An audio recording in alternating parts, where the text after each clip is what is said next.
অবশ্যই এটা সেনাবাহিনী যে এখন পর্যন্ত আপনার মানে আওয়ামী লীগের হয়ে কাজ করছে, এর আমি আপনাকে কয়েকটা জিনিস বলি। আলেমদের মুক্তির ব্যাপার আমার আজকে ওটা নিয়ে একটা লাইভ করার কথা, গতকালকে কথা ছিল, আমি লাইভটা করতে পারি নাই, আমার কিছু সমস্যা হচ্ছিল। আজকে সেই লাইভটা করার কথা ছিল, তো সকালে ঘুম থেকে উঠে তো দেখি ঈদ মোবারক, যে কারণে ওই লাইভটা আমি বললাম হুজুরদেরকে যে হুজুর আমরা আজকে এটা করলে এই ইস্যুটা আসলে গুরুত্বপূর্ণ ইস্যু, সো আপনার ওই ইস্যুটা আটকায় যাবে। তো আমরা আগামীকালকে ওই বিষয়টা নিয়ে কথা বলবো। এই আপনার এমনিতে তো এখন পর্যন্ত বিচারকদের ভেতরে আওয়ামী লীগের এই লোকজন আছেই। আইন মন্ত্রণালয় এখনো পুরোপুরি একদম আইন মন্ত্রণালয়গুলোর বেশিরভাগই সচিব আমলা এগুলো তো সবই এখনো আওয়ামী লীগের শেপেতে তারা বসে আছে। তার উপরে কিছু কিছু বিচারক মামলার আপনার দিচ্ছে, জামিন দিচ্ছেন এই আলেমদেরকে। দেখেন সেই উদিচি 21শে আগস্ট 10 ট্রাক সব তো একই সুতোয় গাথা। তো এই আওয়ামী লীগের এই ইন্ডিয়ার এই যে এই ষড়যন্ত্রটা বুঝতে বর্তমান সরকারের আর কত বছর সময় লাগবে? তাদের তো উচিত ছিল যে পরের দিনই মামলাগুলো সব বাতিল করে দেয়, এবং যদি মনে করে যে কোনো ঘটনা নিয়ে তাদের কোনো তদন্ত করা উচিত তাহলে তারা সেটা নিয়ে তদন্ত করুক। আমার মনে হচ্ছে বর্তমান সরকার থেকে শুরু করে সেনাবাহিনী, আমলা, রাজনৈতিক দল সবার একটা জায়গাতে তারা ছাড় দিচ্ছে শেখ হাসিনাকে, সেটা হচ্ছে বিডিআর আর আলেম। এই দুইজনাদের বিরুদ্ধে যে মামলাগুলো আছে সেই মামলাগুলোতে তারা কোনোভাবেই শেখ হাসিনাকে ওভারটেক করতে চায় না, কারণ শেখ হাসিনা যা করেছিল সেটাই মনে হচ্ছে করছে। তো ওইখানে গিয়ে আপনার যখন তাদেরকে ছাড়া হচ্ছে, আপনি জানেন আপনি যে জেলে ছিলেন প্রায় 9 মাস, এই আদালতে যখন আদেশটা হওয়ার পরে সেটা আবার জেল কর্তৃপক্ষের কাছে সেটা আসতে হয়। এই যে আসার মাঝখানে যে সময়টা, এখানে আপনি বের হওয়ার সময় দেখেছেন যে সেখানে ডিজিএফআই লোকজন, এনএসআই লোকজন, সব গোয়েন্দা সংস্থার লোকজন থাকে এবং তাদের ক্লিয়ারেন্সের বাইরে এটা করা যায় না। তারা সেটা করতে দিচ্ছে না, তারা সেটা ডিলে করছে, 3 দিন 4 দিন তাদের আদালতের কপি যেতে সময় লাগছে। এই জিনিসগুলোতে তারা বাধা দিচ্ছে। অতএব ডিজিএফআই তে এখন পর্যন্ত এই সব আওয়ামী লীগের লোকজন, আমরা এই তালিকা যে আমাদের কাছে আছে এটা আপনাদের বোঝার জন্য আপনাদের সায়েন্টিস্ট হওয়া দরকার নাই। আপনারা কারা কারা আছেন, আপনারা এখন খুব বেশি বিশাল ক্ষমতাশালী আছেন, এই ক্ষমতায় আপনারা থাকতে পারবেন। আজকের ঘটনা দিয়ে চিন্তা করেন, আপনারা কিন্তু কোনো কিছু আটকাইতে পারবেন না। যদি মনে করেন এখন সেনা শাসন দিয়ে কিছু করে ফেলবেন, ওটাও আপনাদের পক্ষে সম্ভব না। দেশের মানুষ ওই জায়গাতে নাই আসলে।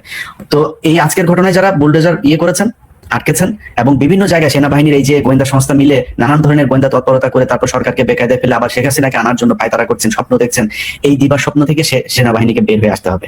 কারণ আমার মনে হয় না যে সেনাবাহিনী আজকে যদি চাইতো তাইলেও এইখানে সেনাবাহিনীর ধরো 10 থেকে 15 জন অফিসার, সর্বোচ্চ 20 জন। না ভাই, আপনি এটা বলবেন কিভাবে? ওয়াকারের নিজের ঘরের মধ্যে এখন পর্যন্ত শেখ মুজিবের ছবি।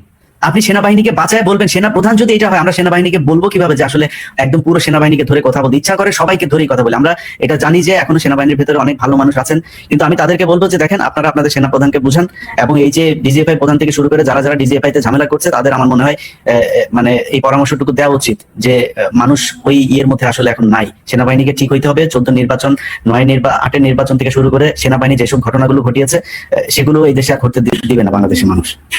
এবং কিছু কিছু ধরো আমরা দেখছি যে অবসরপ্রাপ্ত অনেকে নানা রকমের স্ট্যাটাস দিচ্ছে এখন। ধরো ইকবাল করিম ভূঁইয়া 14 সালে তার ভূমিকা কি ছিল, 14 নির্বাচনের কি ভূমিকা ছিল, তারপরে এরশাদকে নির্বাচনে আনতে কে বাধ্য করছিল, উনি আবার ধরেন ওনার অপরাধ সব আড়াল করে এখন মহান সাজার চেষ্টা করতেছে। ভাই খালেদা জিয়ার বাড়ি থেকে বের করেছে কার সময়? ইকবাল করিম ভূঁইয়ার পাওয়ার প্ল্যান্ট ছিল, 2টা অথবা 3টা পাওয়ার প্ল্যান্ট ছিল। পাওয়ার প্ল্যান্ট কারা পেয়েছে শেখ হাসিনার কাছ থেকে? ইকবাল করিম ভূঁইয়া সম্ভবত তখন আর্মি চিফ ছিল না, উনি তো সেনাবাহিনীর জেনারেল তখন, হ্যাঁ গুরুত্বপূর্ণ পজিশনে ছিল। তো ইলিয়াস ধরেন দুই একটা বিষয় একটু কথা বলি, পিনাকি আশা করি জয়েন করবে এর মধ্যেই। ধরেন আমাদের রাজনৈতিক, আচ্ছা এই প্রসঙ্গে যাওয়ার আগে আমি একটু বলি যে জেলে যারা আছে তারা কিন্তু বেশ আরামায়েশি আছে বলা চলে। এবং আপনি যদি নেতাদের বিভিন্ন কথাবার্তা দেখেন, এবং সালমান এফ রহমান তো জেলখানার ভেতর থেকে টেলিফোনেই অনেক রকমের অসন্তোষ তৈরি করছে, আপনি তো জানেন। তো এই জায়গাটা আমাদেরকে অ্যাডজাস্ট করা দরকার, সরকারের আর একটু কঠোর হওয়া দরকার বলে মনে করি। আপনার কাছে কি তথ্য আছে? আমার মনে হয়, আমি যতটুকু জানি, আমি কালকেও এটা নিশ্চিত হচ্ছিলাম, শুধুমাত্র নারী তারা নিতে পারছে না। নারীদের মানে রিকুইজিশন আছে কিন্তু নারীরা এটা অ্যালাউ করছে না এখন পর্যন্ত। এই ছাড়া তারা মদ থেকে শুরু করে সবকিছুই পাচ্ছে ভেতরে। তো এই জেলখানার ভেতরে নিয়ে যদি তাদেরকে এভাবে আরামায়েশ করতে দেওয়া হয়, এবং হত্যা মামলার যেসব আসামিরা আছে তাদেরকে সবাইকে ধরাও হচ্ছে না, এই জায়গায় একটা মনে হচ্ছে সরকারের শৈথিল্যতা কাজ করছে।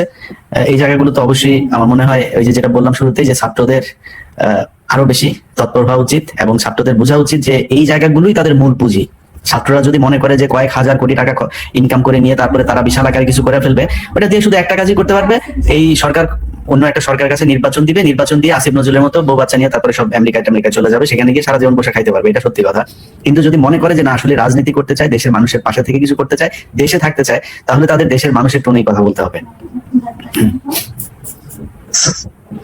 দাদা আপনাকে প্রক্সি দিতে যায় আমার অনেক কথা বলতে হয়েছে, এবার আপনি বলুন। আপনাকে ধন্যবাদ, আপনি জয়েন করছেন। দাদা সর্বশেষ আপডেট কি 32 নম্বরে? না, ভাঙাভাঙি চলতেছে, কয়েকটা জিনিস হচ্ছে, ভিতরে আগুন লাগাই দিছে, তো আগুন তো ভাঙা মুশকিল। আর আরো অনেক বুলডোজার এবং এক্সকাভেটর চলে আসছে, তো আর ভিতরে লোকজন অনেক, ওদেরকে না সরাইলে এগুলো জিনিসপত্র যদি ভেঙে আবার উপরে পড়ে তাহলে তো সমস্যা। তো যাই হোক, এই সব মিলাই চলছে, চিন্তার কোনো কারণ নাই, সে রাত্রে সাফা হয়ে যাবে, আর কি রাত্রের মধ্যে সাফা হয়ে যাবে। আমরা কি করবো ওই জায়গায়, আমরা কি করবো? তো আমি তো একটা প্রস্তাব দিছি যে ওইখানে 2013 সালের 5ই মেতে যে সমস্ত শহীদ শাপলা চত্বরে শহীদ হয়েছেন তাদের স্মৃতিতে একটা মসজিদ করা যায় কিনা, আলেমদের সাথে কথা বলতে হবে। আর কি কি করা যায়, অনেকে বলছে স্মৃতিসৌধ করা, অনেকে আবার বলছে যে না দাদা, আমার একটা খুব ভ্যালিড একটা পরামর্শ আছে। এটা করলে এটা টিকে থাকে, মসজিদ ওরা ভেঙে ফেলে, মসজিদ হবে না, আমি চাই একটা মন্দির হোক ওই জায়গায়। তাহলে কাজ মন্দির ভাঙলে তখন আমরা বলবো যে মন্দির ভাঙতেছে। আচ্ছা, তাহলে কাজ করা যায়, একটা শিব মন্দির করা যায়। হ্যাঁ, শিব পিনাকি মানে তো শিব, জানো তো? হ্যাঁ, শিব মন্দির করা যায়,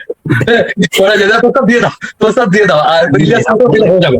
হ্যাঁ, পিনাকি মন্দির, হ্যাঁ কেমন হয়? ভালো না? মানে ওই হাসিনা যেভাবে চিন্তা করে আসলে এইভাবে চিন্তা করতে হবে। ওই যে দেখলেন না যে ট্রাম্পের ছবি নিয়ে মিছিল করতে হবে, এটা আবার ছবি তুলতে হবে যেন ট্রাম্পের ছবির উপরে হামলা করছে, এই জন্য মন্দির হয়ে বলতে হবে যে দেখো, ইন্ডিয়াতে বলতে হবে দেখো হাসিনা এখন মন্দির ভাঙা শুরু করছে। তাহলে কি পিনাকি মন্দির হবে? পিনাকি ভট্টাচার্য না, পিনাকি মানে তো শিব মন্দির একটা করা যেতে পারে। শিব মন্দির জয়যুক্ত হয়েছে।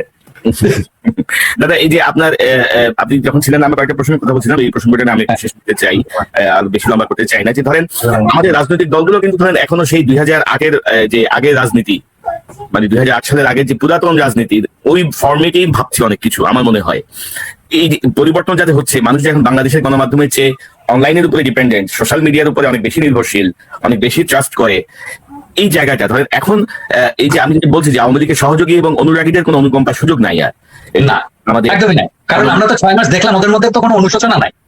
ওরা যে ক্ষমা চাবে, ওরা যে বুঝবে যে আমরা ভুল করছি, এই জিনিসটা তোদের মধ্যে নাই, কোনো রিমোর্স নাই।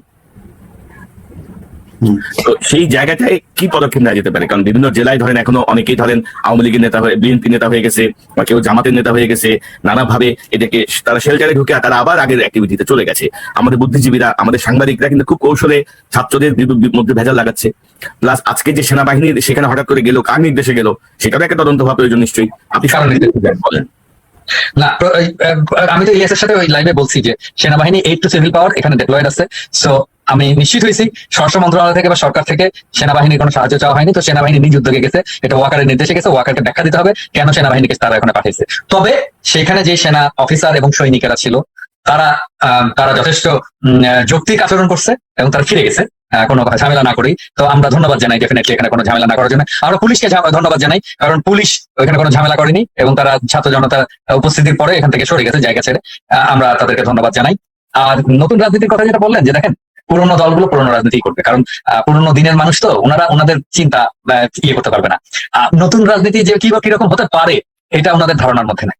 হ্যাঁ, তো আমরা ওনাদেরকে সাপোর্ট করতে চাই, ডেফিনেটলি সাপোর্ট করতে চাই। আমাদের যে প্রতিষ্ঠিত রাজনৈতিক দল আছে তারা আমাদের সম্পদ, এটা মনে রাখতে হবে। আমি সবসময় তাদেরকে রেসপেক্ট করি।